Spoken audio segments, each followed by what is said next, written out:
வணக்கம். இந்த வீடியோவில் நம்ம என்ன பார்க்க போகிறோம்னா VCCP செக்ஷன் பார்க்க போகிறோம். லாஸ்ட் வீடியோவில் நம்ம பார்த்தது வந்து ரேமுடைய வோல்டேஜ் பார்த்தோம். அதே டயக்ராம்லேருந்து தான் பார்க்க போகிறோம். இதில் என்னென்னா இந்த CPU, GMCH and ICH. So இதோட இன்டெகிரேஷன். ஃபார் எக்ஸாம்பிள் நான் ஒரு பென் ட்ரைவை இங்கே கனெக்ட் பண்ணுறேன். பென் ட்ரைவை கனெக்ட் பண்ணால் ICH வழியாக கனெக்ட் ஆகி GMCHக்கு போய் ரேமுடைய செக்ஷனுக்கு போகும்.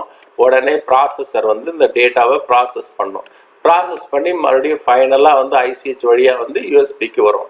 அப்போ இதை இதை என்ன சொல்லுவாங்கன்னா ஹோஸ்ட் கண்ட்ரோலர் வோல்டேஜ்னு சொல்லுவாங்க. ஹோஸ்ட் கண்ட்ரோலர் வோல்டேஜ்னு சொல்லுவாங்க. இன்னும் எல்லா லேட்டஸ்ட் போர்ட்லேருந்து எல்லா போர்ட்லேயுமே இந்த வோல்டேஜ் உண்டு. 1.05 இந்த வோல்டேஜ் தான். இது என்ன சொல்லுவாங்க, சிக்னலை சொன்னால் VCCPன்னு சொல்லுவாங்க. இந்த வோல்டேஜ் வந்து நிறைய இதில் நோ பவர் ஆனில் வந்து நிறைய டைமில் வராது. மேபி சிக்னல் ஏதாவது மிஸ் ஆனாலும் இந்த ஃப்ளோ வந்து வரும். இதை நம்ம ஸ்கீமாட்டிக்கில் எப்படி பார்க்கலாம். ஃபர்ஸ்ட் ஆஸ் இட் இஸ் நம்ம வந்து ஃபர்ஸ்ட் பேஜ் போயிடுவோம். இந்த ஃபர்ஸ்ட் பேஜில் என்ன வோல்டேஜ் 48 பின். இதில் 40 பாருங்கள், 5 வோல்ட் இன்புட். எங்கேருந்து வருது 5 வோல்ட்டு? பவர் ஐசிலேருந்து, ஆல்வேஸ் வோல்ட்டு.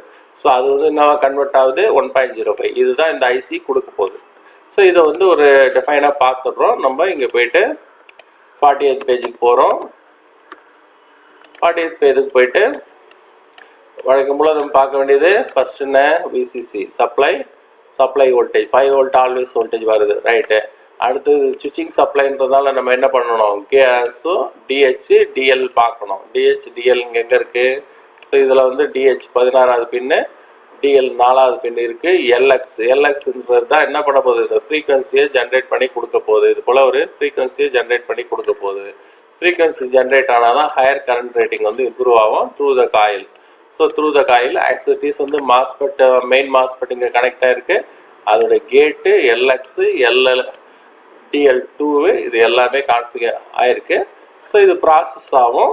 ஸோ இதை கண்ட்ரோல் பண்ணுறதுக்கு ஒரு செக்ஷன் இருக்குது. இது என்னேபிள் எப்போ பண்ணணும், எப்போ என்னேபிள் பண்ணக்கூடாது அப்படின்றத கண்ட்ரோல் பண்ணுறதுக்கு இதுதான் அதோட இது.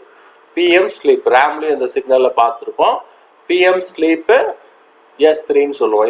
இந்த 12வது பின் என்னேபிள் ஆச்சுன்னா இந்த அவுட்புட்லாம் ஜென்ரேட் ஆகும். இதுதான் இதோடைய கான்ஃபிகரேஷன்.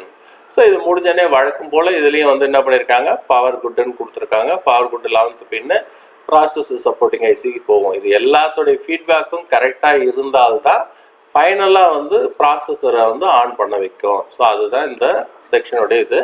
மெயினான வோல்டேஜ் இது ரன் ஆகிறதுக்கான ஹோஸ்ட் கண்ட்ரோலர் வோல்டேஜ்னு சொல்லுவாங்க. சரிங்களா? தேங்க்யூ. இன்னொரு வீடியோவில் பார்ப்போம்.